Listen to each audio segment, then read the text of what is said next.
So once you're diagnosed with glaucoma, I think it is important to follow with a glaucoma specialist. And I'm not saying this to sort of support my own role. I really think just being diagnosed glaucoma is not everything, because it is a glimpse into the future. You want to have the right crystal ball. You want to have the right progression analysis. And that you can only do with the latest equipment that uses software to very sensitively detect and predict progression.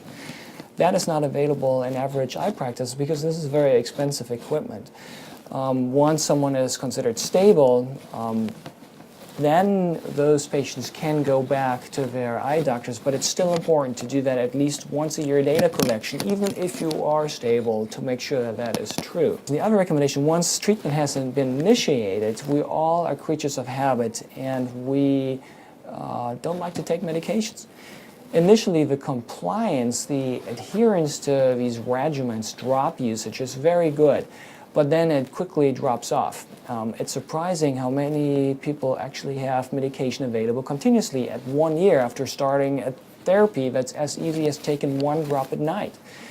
For instance, in a study by Friedman from Hopkins, at 1 year, only 10% had their eye drops available continuously at 1 year, and that's an eye drop that has no systemic side effects and is only taken once a day.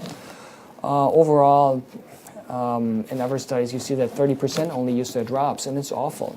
My advice would be, make your treatment independent of compliance.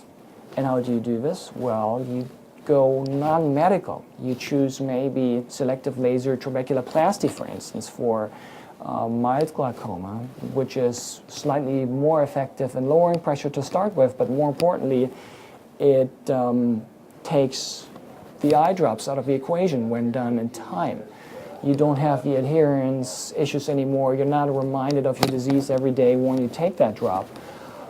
And it's also cheaper, so that's good for the healthcare system. In a similar fashion, performing a minimally invasive glaucoma surgery early on has just the same benefits. If you address a pressure problem early on, you might never need eye drops, or you might reduce your drop dependence greatly if you already take eye drops. So being proactive and tackling the problem almost in an aggressive manner, I think, is important.